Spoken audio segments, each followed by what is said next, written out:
Olá, pessoal, tudo bem? Professora Camila aqui. A gente vai estar dando continuidade à nossa aula sobre México, né? Falando dos aspectos físicos.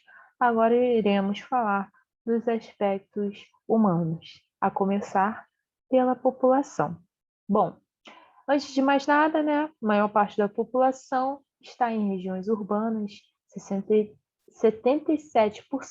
estão nessas áreas, né? Que costumam ser mais popularizadas, justamente em função de serem mais urbanizadas, tá? É o segundo mais populoso da América Latina, e vocês sabem, né, que o mais populoso é o Brasil. 60% da sua população é mestiça, ou seja, aqueles brancos hispânicos, né, o povo colonizador, os europeus, espanhóis, os indígenas, peço perdão, botei índias, são os indígenas, né? População também muito forte no México, e os negros.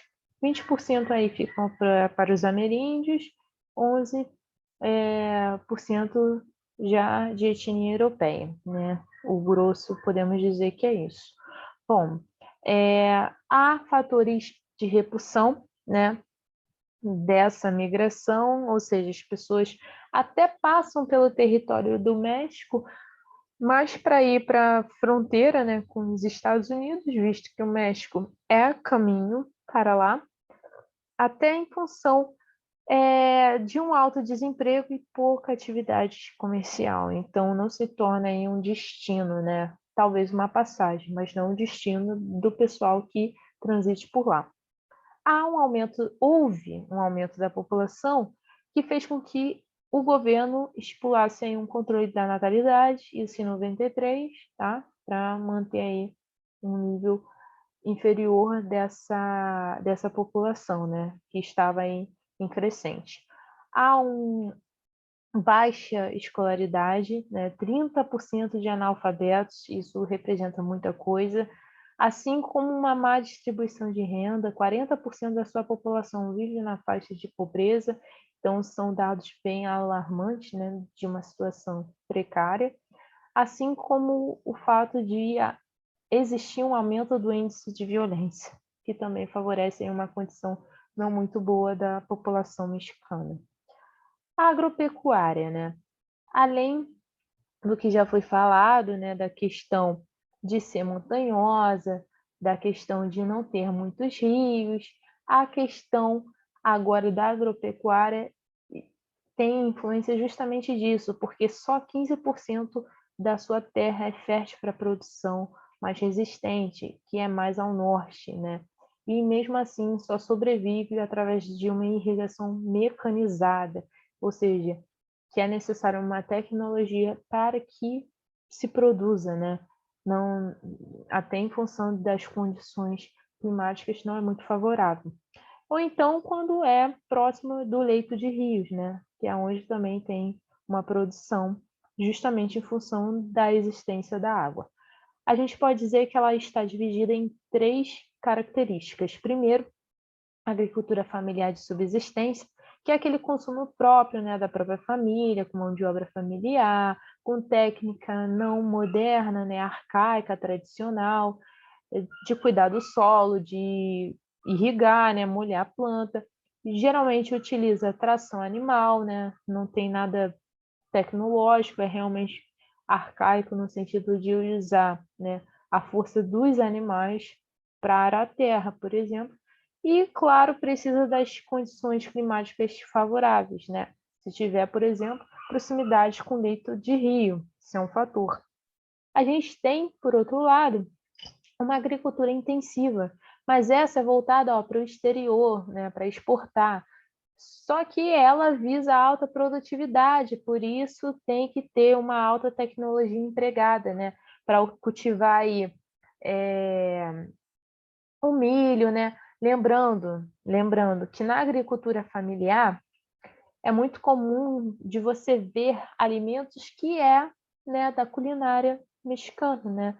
Que é a cesta básica, digamos assim, deles, que é o milho, o abacate, o feijão, tá? Nessa agricultura intensiva, se é utilizado essas técnicas modernas justamente em regiões áridas, né? é uma forma de você subverter aí a ideia de que, opa, não tem água, mas eu vou produzir sim a partir de tecnologia.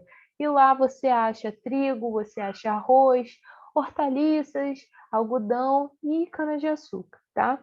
Bom, por fim, né, dentro dessa classificação, você tem aí as propriedades comunitárias, né? Quando uma galera se junta, essas pequenas propriedades se juntam aí para cultivar uma determinada cultura, né? E geralmente recebe aí financiamento privado, porque o que se produz também é levado para fora, ok? Bom, a indústria, gente, a indústria, digamos que ela começou a ser aí voltada para bens de base, né? Petróleo, é, metais, alumínio. Bom, se vocês quiserem dar uma olhadinha, até tem aí na página 269 de vocês, que ele fala que essas foram as primeiras indústrias aí, né, visadas no século passado. E, claro, as áreas mais industrializadas vão ser as mais povoadas também, a Cidade do México, né, a capital do México, Monterrey, Guadalajara, e posteriormente, né, somado a essas vão ter as indústrias alimentícias, né, voltadas para a produção de alimentos, e além das de bens de base, as de bens de consumo duráveis, né, que é o caso que eu mencionei para vocês aí, mas além, né, vai ter aí automóveis, eletrodomésticos, tudo, né, de uma forma, digamos, mais moderna. Mas também vai ter aí farmacêuticas, petroquímicas, então se torna aí até mais diversificada, né, com o passar do tempo. Só que tem um fator que isso distingue o México de todos os outros lugares do mundo, que é o fato de existir as indústrias maquiladoras. O que é a indústria maquiladora? É aquelas que vêm junto com a entrada de capital estrangeiro, que no caso é dos Estados Unidos, e elas se alocam no México, essas empresas de fora, né, essas multinacionais americanas.